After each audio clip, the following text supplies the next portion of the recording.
asadakumullah. Banyak peristiwa episode Muharram yang ditandai dengan hijrahnya Rasulullah.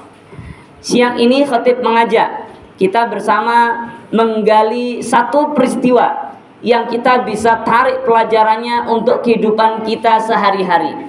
Peristiwa itu adalah bagaimana ketika Rasulullah bersama Abu Bakar As-Siddiq berada di dalam Gua Thur. Hadirin, Rasulullah mempersiapkan perjalanannya. Beliau sudah merencanakan kapan waktunya. Perbekalannya sudah disiapkan.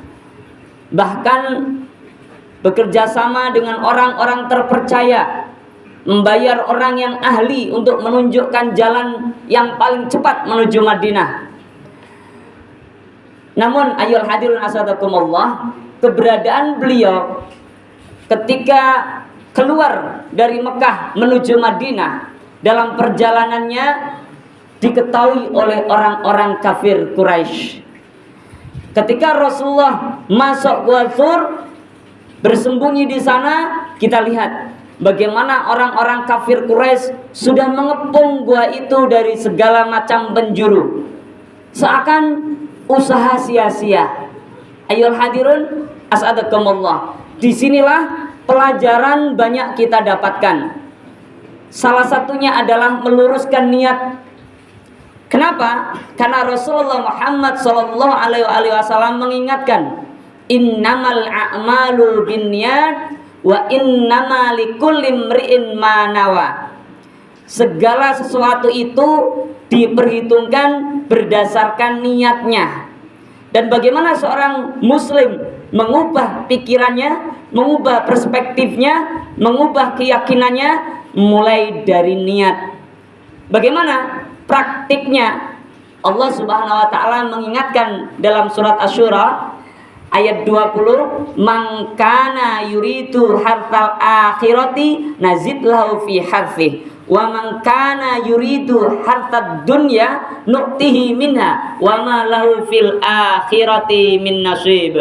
Siapa saja yang menginginkan balasan akhirat, maka kami akan tambah balasannya, nikmatnya ditambah oleh Allah.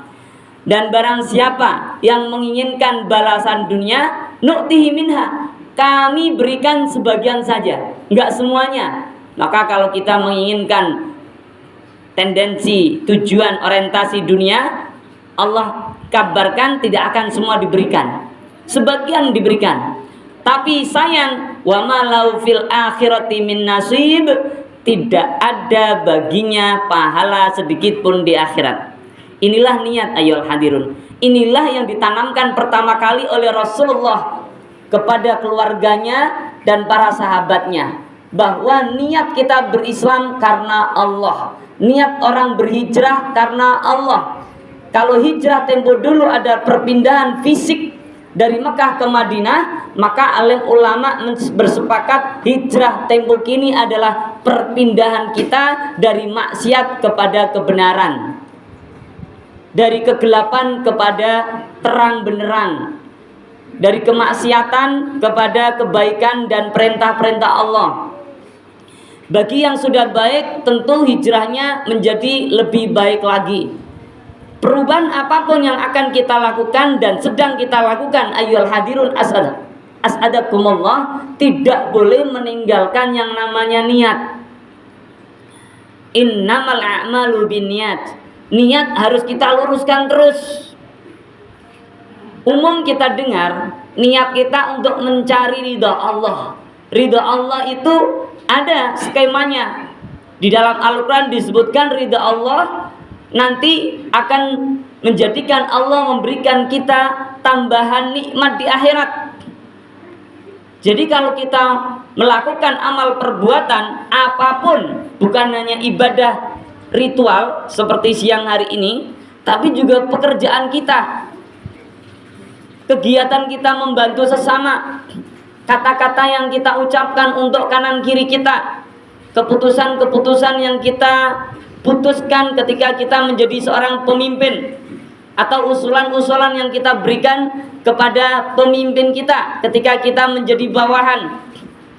semua aktivitas yang kita lakukan harus menjadi pundi-pundi pahala kita di akhirat. Dan ini akan terjadi manakala kita mampu meluruskan niat. Sehingga ayo hadirun, seorang ayah yang keluar rumah untuk bekerja, faktanya bekerja mencari nafkah untuk keluarganya, itu akan menjadi pahala besar di akhirat. Namun lebih yakinnya kita luruskan niat terus sebelum berangkat bekerja. Bismillah, tawakkaltu 'alallah, dan seterusnya. Gumamkan di dalam hati kita, ya Allah, aku bekerja untuk mencari ridhamu ya Allah. Jadikan semua amal, perbuatan, kerjaan yang aku lakukan ini menjadi pahala yang berlipat ganda nanti di akhirat, dan aku bersama keluargaku menikmatinya di akhirat. Ayo hadirun, ini pelajaran pertama yang terus menerus harus tajdid dunia. Kita harus selalu perbaharui niat kita. Kadang persoalan waktu, persoalan kondisi, persoalan situasi menyebabkan niat kita terdegradasi, berkurang kebaikannya. Bahkan naudzubillah bisa melenceng dari arah yang dibenarkan oleh Allah, dari bimbingan yang diarahkan oleh Rasulullah. Maka ayyuhal hadirun asyhadakumullah, mari bersama-sama kita belajar dari Muharram 1448 Hijriah ini, kita selalu berusaha meluruskan niat kita. Fakta apapun dari kehidupan kita, dari amal perbuatan kita, niatkan untuk mencari ridha Allah atau untuk mendapatkan pahala di akhirat nanti. Hadirin asadakumullah. Berikutnya yang kedua, ayo hadirun, kita lihat peristiwa di dalam Gua Hira. Rasulullah Muhammad SAW bersama Abu Bakar As-Siddiq.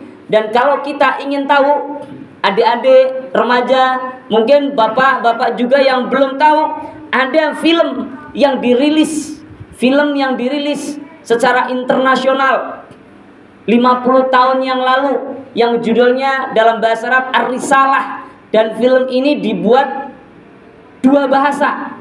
Dalam bahasa Inggris disebut The Message, Muhammad Messenger of God. Nah, dalam film ini digambarkan bagaimana luar biasa perjuangan Rasulullah dari Mekah hingga Madinah. Film yang berdurasi hampir 3 jam ini menurut khatib masih layak. Bahkan bukan hanya untuk kita, tapi juga untuk anak cucu kita, adik-adik kita yang belum pernah melihat secara visual bagaimana sejarah Rasulullah selama kurang lebih 22 tahun itu digambarkan dalam kurang lebih 3 jam. Tentu tidak akan persis sama, tetapi ayolah hadirun, banyak manfaat yang bisa kita dapatkan. Ayolah hadirun asadakumullah. Dan ini bisa di-download, bisa dilihat di internet. Kita harus dampingi anak-anak kita, remaja-remaja kita. Kita harus arahkan. Bahkan diri kita sendiri pun harus mulai dipaksakan untuk lebih condong kepada bagaimana memanfaatkan teknologi untuk kemaslahatan kehidupan kita. Apa yang kita bisa dapatkan dari peristiwa Gua Thur ketika Rasulullah bersama Abu Bakar As-Siddiq di dalamnya dan dikepung oleh orang-orang kafir Quraisy?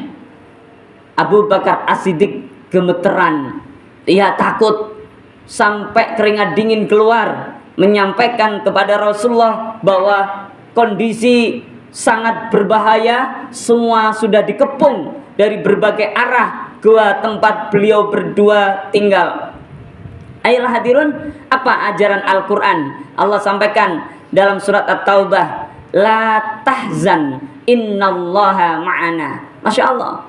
Kadang kehidupan kita ayolah hadirun, usaha sudah dilakukan secara optimal, kerja sana, kerja sini, mendaftar di sana, mendaftar di sini, tapi manakala Allah putuskan apapun hasilnya, maka tidak boleh tidak, setelah usaha optimal itu perlu tawakal kepada Allah, dan Allah akan berikan yang terbaik.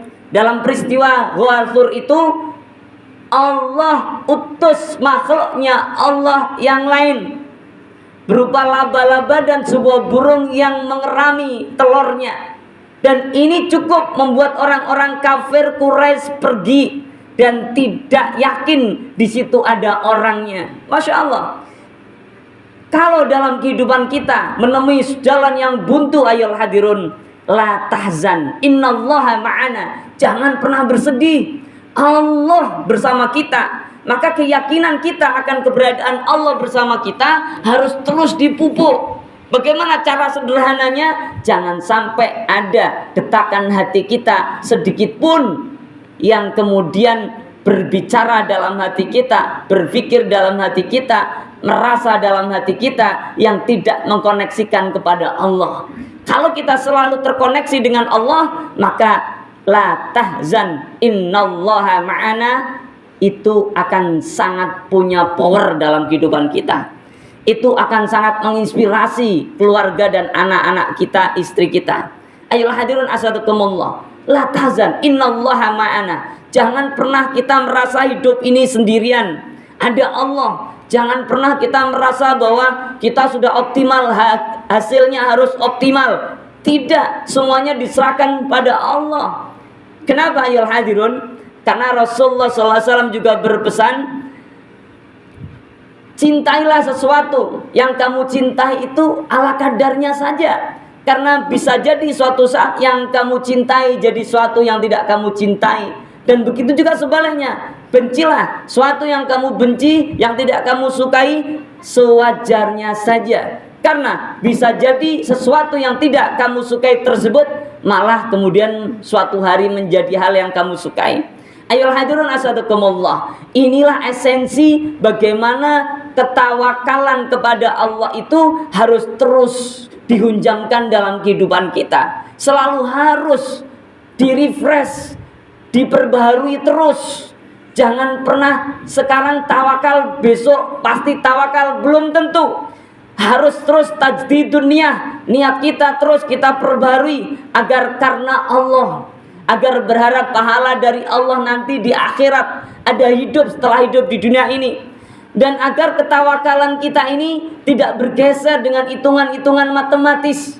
Jangan pernah kita berpikir kalau kita sudah begini pasti begini. Allah yang maha tahu dan Allah yang maha menyayangi hambanya. Ayolah hadirun asadakumullah. Pertolongan Allah dibuktikan dalam peristiwa Rasulullah bersama Abu Bakar dalam Gua Thur. Ayolah hadirun, inilah bagaimana niat yang dibumbui dengan ketawakalan yang tinggi menghasilkan pertolongan dari Allah. Ayolah hadirun as'adakumullah. Maka di bulan Muharram ini hendaknya kita terus menerus mengambil pelajaran dari peristiwa hijrah. Kita mulai terus mengingatkan diri kita pribadi, keluarga kita, anak cucu kita, istri kita, mungkin teman-teman kita juga, bahwa dalam peristiwa hijrahnya Nabi terkandung banyak pelajaran, terkandung inspirasi yang luar biasa. Baru niat dan tawakal yang kita bahas siang ini, ayo hadirun. Belum lagi bagaimana Rasulullah keberaniannya, bagaimana Rasulullah dengan cermat menyusun rencana-rencananya, bagaimana pengorbanan persaudaraan antara Abu Bakar dan Rasulullah, bagaimana pengorbanan Abdullah bin Abu Bakar, anaknya Abu Bakar, yang kemudian membantu menunjukkan jalan, mencarikan strategi juga, mengirimkan bekal makanan di Gua Thur yang dilakukan oleh Asma, Aisyah dan lain-lain. Ayolah hadirun asadakumullah. Begitu luar biasa. Dari sekelumit kisah Gua Thur kita dapatkan pelajaran-pelajaran luar biasa yang kita bisa terapkan dalam kehidupan kita. Amin ya rabbal alamin. Barakallahu li wa lakum bima fihi minal ayati wa dzikril hakim. Wa taqabbalallahu minni wa minkum tilawata. Innahu wasamiul alim. Wa qur rabbighfir warham wa anta khairur rahimin.